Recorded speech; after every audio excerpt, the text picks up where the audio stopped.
Hello friends, स्वागत है आप सभी लोगों का आपके अपने यूट्यूब चैनल एग्जाम हिंट्स में। आज की इस वीडियो में हम देखेंगे BA BSc BCom fourth semester के सभी स्टूडेंट्स के लिए subject physical education and yoga यानी कि शारीरिक शिक्षा और योग की यूनिट नंबर 1 की वीडियो नंबर 2। तो इस वीडियो में हम कुल 50 most important multiple choice question देखेंगे। इससे पहली वाली वीडियो में भी हमने 50 most important multiple choice question को देखा था। अगर आपने वह वीडियो नहीं देखी है तो उस वीडियो का लिंक आपको डिस्क्रिप्शन बॉक्स में मिल जाएगा, वहाँ से जाकर आप उस वीडियो को देख सकते हैं। तो चलिए आज की इस वीडियो को बिना किसी देरी के शुरू करते हैं।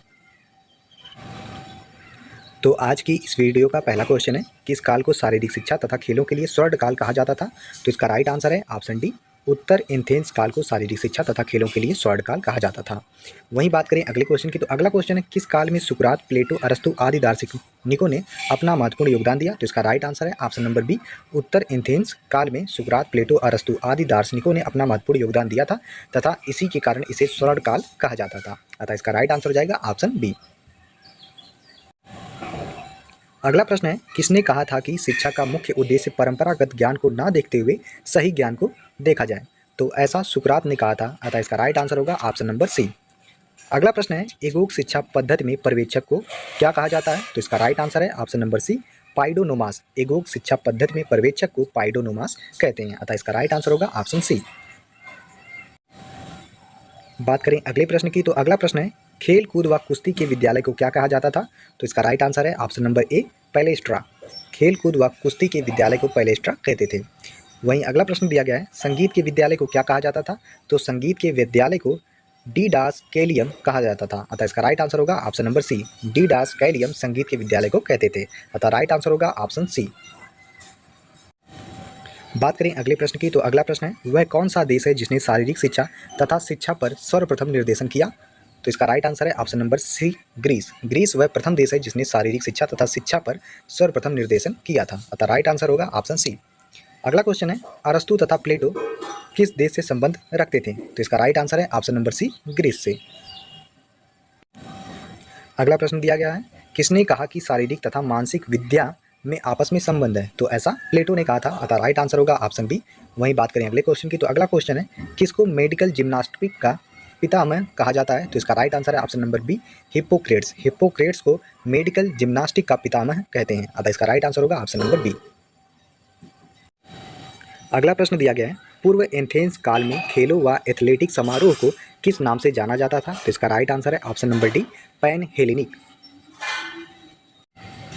बात करें अगले प्रश्न की, तो अगला प्रश्न है, पीथियन खेल ओलंपिक आयोजन के कितने वर्ष के अंतराल पर आयोजित किए जाते थे? तो इसका राइट आंसर है ऑप्शन नंबर फर्स्ट, 3 वर्ष। पीथियन खेल ओलंपिक आयोजन के 3 वर्ष के अंतराल पर किए जाते थे। अतः राइट आंसर होगा ऑप्शन नंबर फर्स्ट। वहीं बात करें अगले प्रश्न की, तो अगला प्रश्न है, पीथियन खेल कहाँ और किसके समक्ष आयोजित होते थे? तो पीथियन खेल डेल्फी और अपोलो के समक्ष आयोजित होते थे। बात करें अगले इंपॉर्टेंट क्वेश्चन की, तो अगला क्वेश्चन है, ओलंपस की रानी किसे कहा जाता था? तो इसका राइट आंसर है ऑप्शन नंबर बी, हेरा को।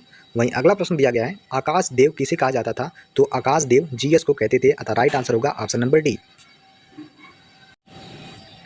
अगला प्रश्न है, समुद्र देवता किसे कहा जाता था? तो समुद्र देवता पोसीडोन को कहते थे। अतः फर्स्ट ऑप्शन करेक्ट होगा। वहीं अगला प्रश्न है, सूर्य देव किसे कहा जाता था? तो सूर्य देव अपोलो को कहते थे। अतः फर्स्ट ऑप्शन करेक्ट हो जाएगा। बात करें अगले प्रश्न की, तो अगला प्रश्न है, पृथ्वी की रानी किसे कहा जाता था? तो पृथ्वी की रानी डेमीटर को कहते थे। अतः राइट आंसर होगा ऑप्शन नंबर डी। अगला प्रश्न है, क्रम में लगाइए इनके जन्म के आधार पर बढ़ते हुए क्रम में। तो जन्म के बढ़ते हुए क्रम के आधार पर हो जाएगा सबसे पहले सुकरात, फिर प्लेटो तथा फिर अरस्तु। अतः इसका राइट आंसर होगा ऑप्शन नंबर बी। अगला महत्वपूर्ण प्रश्न है, एलेक्जेंडर किसके शिष्य थे? तो एलेक्जेंडर शिष्य थे अरस्तु के। अतः फर्स्ट ऑप्शन करेक्ट होगा और यह आपका इंपॉर्टेंट क्वेश्चन बन सकता है। वहीं बात करें अगले क्वेश्चन की, तो अगला क्वेश्चन है, स्पार्टा काल में कमजोर बच्चों को किस पहाड़ी से फेंका जाता था? तो इसका राइट आंसर है ऑप्शन नंबर डी, माउंट टोईगेट्स। अतः ऑप्शन डी करेक्ट हो जाएगा।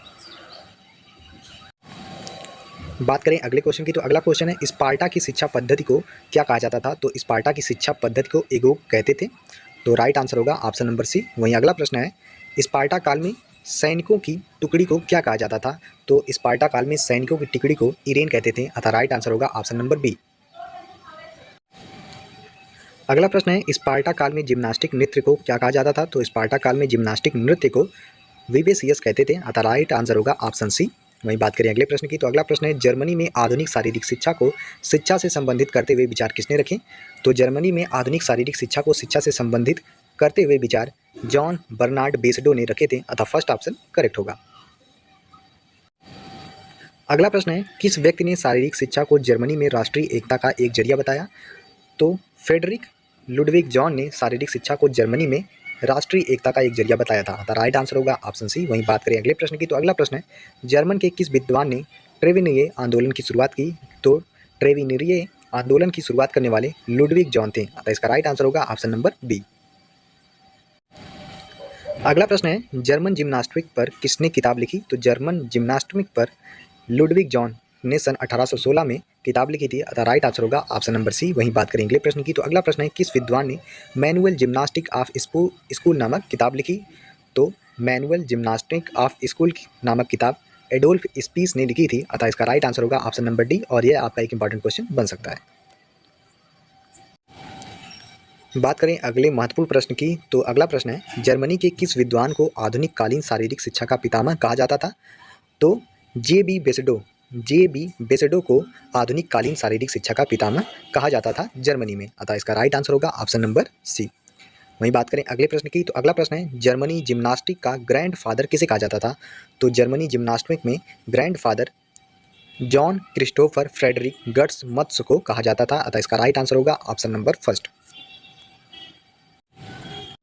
बात करें अगले महत्वपूर्ण प्रश्न की, तो अगला प्रश्न है, अर्जुन अवार्ड का कब आरंभ किया गया था? तो अर्जुन अवार्ड 1961 में प्रारंभ किया गया था, अतः इसका राइट आंसर होगा ऑप्शन नंबर फर्स्ट। वहीं बात करें अगले प्रश्न की, तो अगला प्रश्न है, राजीव गांधी खेल रत्न पुरस्कार कब शुरू किया गया था? तो राजीव गांधी खेल रत्न पुरस्कार सन 1991 से 1992 के बीच प्रारंभ किया था, अतः इसका राइट आंसर होगा ऑप्शन नंबर बी। अगला प्रश्न है, द्रोणाचार्य पुरस्कार कब प्रारंभ किया गया था? तो द्रोणाचार्य पुरस्कार सन 1985 में प्रारंभ किया गया था, तथा द्रोणाचार्य पुरस्कार उन गुरुओं को दिया जाता है जिनके शिष्य अपने खेल में एक अपना स्पेसिफिक यानी कि अच्छी पोजीशन बनाते हैं। बात करें अगले प्रश्न की, तो अगला प्रश्न है, भारत में राष्ट्रीय खेल दिवस कब मनाया जाता है? यह आपका मोस्ट इंपॉर्टेंट क्वेश्चन है, और भारत में राष्ट्रीय खेल दिवस 19 अगस्त को मनाया जाता है, तो इसका राइट आंसर होगा ऑप्शन सी। वहीं बात करें अगले प्रश्न की, तो अगला प्रश्न है, पीटी उषा का जन्म कहाँ हुआ था?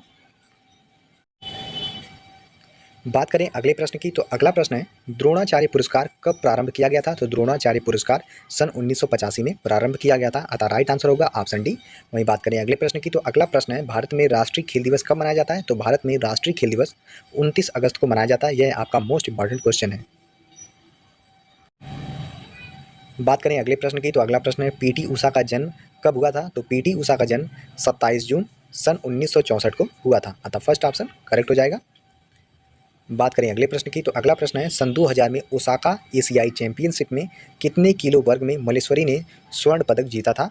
तो इसका राइट आंसर है ऑप्शन नंबर सी, 63 किलो वर्ग में मलेश्वरी ने स्वर्ण पदक जीता था सन 2000 में ओसाका एशियाई चैंपियनशिप में, तो इसका राइट आंसर होगा ऑप्शन नंबर सी। अगला प्रश्न है, पीटी उषा ने 10वें एशियाई खेल में कौन सा पदक जीता था? तो पीटी उषा ने 10वें एशियाई खेल में स्वर्ण पदक जीता था, अतः राइट आंसर होगा ऑप्शन नंबर फर्स्ट। वहीं बात करें अगले इंपॉर्टेंट क्वेश्चन की, तो अगला क्वेश्चन है, मेजर ध्यानचंद का जन्म कहाँ हुआ था? तो मेजर ध्यानचंद का जन्म इलाहाबाद प्रयागराज में हुआ था, अतः फर्स्ट ऑप्शन करेक्ट हो जाएगा। अगला प्रश्न है, द्रोणाचार्य अवार्ड के प्रथम विजेता कौन थे? तो द्रोणाचार्य अवार्ड के प्रथम विजेता OM नौम्बियार थे, तो यह आपका एक इंपॉर्टेंट क्वेश्चन है, इसे भी आप देख लेंगे। वहीं अगला प्रश्न है, अर्जुन पुरस्कार के प्रथम विजेता कौन थे? तो अर्जुन पुरस्कार के प्रथम विजेता गुरबचन सिंह रंधावा थे, तो इसका राइट आंसर होगा ऑप्शन नंबर फर्स्ट। ये दोनों क्वेश्चन मोस्ट इंपॉर्टेंट है आपके पेपर की दृष्टि से। अगला इंपॉर्टेंट क्वेश्चन है, किस ओलंपिक में महिलाओं ने प्रथम बार प्रतिभाग किया? तो सन 1900 पेरिस जो फ्रांस में हुआ था, उसमें प्रथम बार महिलाओं ने प्रतिभाग लिया था, तो इसका राइट आंसर होगा ऑप्शन डी। वहीं अगला प्रश्न है, ओलंपिक मोटो को किस विद्वान ने प्रतिपादित किया? तो ओलंपिक मोटो को फादर डिडान जो कि डेनमार्क के थे, उन्होंने प्रतिपादित किया था, इसका राइट आंसर होगा ऑप्शन सी। अगला प्रश्न है, किस ओलंपिक में प्रथम बार शपथ ली गई? तो 1920 एंटवर्प बेल्जियम ओलंपिक में प्रथम बार शपथ ली गई थी, अतः राइट आंसर होगा ऑप्शन नंबर सी। अगला प्रश्न, किस ओलंपिक में पहली बार उद्घाटन समारोह में कबूतर छोड़े गए? तो 1920 एंटवर्प जो कि बेल्जियम में ओलंपिक हुआ था, उसमें उद्घाटन समारोह में कबूतर छोड़े गए थे, जिसमें कि ओलंपिक में प्रथम बार शपथ भी ली गई थी। तो 1920 एंटवर्प बेल्जियम को आप याद रखेंगे। वहीं बात करें अगले प्रश्न की, तो अगला प्रश्न है, किस ओलंपिक में IOC ने ध्वज में 5 छल्लों को मान्यता दी? तो इसका राइट आंसर है 1924 पेरिस फ्रांस में, तो इसका राइट आंसर हो जाएगा ऑप्शन नंबर सी। अगला मोस्ट इंपॉर्टेंट क्वेश्चन है, कब और किस ओलंपिक में भारतीय हॉकी टीम ने पहला स्वर्ण पदक जीता? तो इसका राइट आंसर है option number B, 1920 Amsterdam Holland में जो ओलंपिक आयोजित हुआ था उसमें भारतीय हॉकी टीम ने पहला स्वर्ण पदक जीता था। तो यह आपका मोस्ट इंपॉर्टेंट क्वेश्चन है। वहीं बात करें अगले इंपॉर्टेंट क्वेश्चन की, तो अगला क्वेश्चन है 1928 के भारतीय हॉकी टीम के कप्तान कौन थे? तो 1928 भारतीय हॉकी टीम के कप्तान जयपाल सिंह थे। तो इसका राइट आंसर होगा ऑप्शन डी। बात करें आज के इस वीडियो की आखिरी क्वेश्चन की, तो आज की इस वीडियो का लास्ट क्वेश्चन है, किस ओलंपिक को भारत का गोल्डन ओलंपिक कहा गया? यह आपका इंपॉर्टेंट क्वेश्चन बन सकता है। तो इसका राइट आंसर होगा 1928 एम्स्टर्डम, जो कि हॉलैंड में ओलंपिक आयोजित हुआ था, उस ओलंपिक को भारत का गोल्डन ओलंपिक कहा गया था। अतः इसका राइट आंसर होगा ऑप्शन नंबर सी। तो आज की इस वीडियो में हमने यूनिट 1 फिजिकल एजुकेशन और योगा की वीडियो नंबर 2 को देखा है, जिसमें हमने कुल 50 most important multiple choice questions को देखा है। अगर आपको इस वीडियो से थोड़ी सी भी हेल्प मिली हो तो वीडियो को जरूर लाइक करें, वीडियो को अपने फ्रेंड्स के साथ जरूर शेयर करें, हमें एक प्यारा सा कमेंट करके जरूर बताएं कि आपको ये वीडियो कैसी लगी, तथा चैनल को सब्सक्राइब करना ना भूलें। धन्यवाद।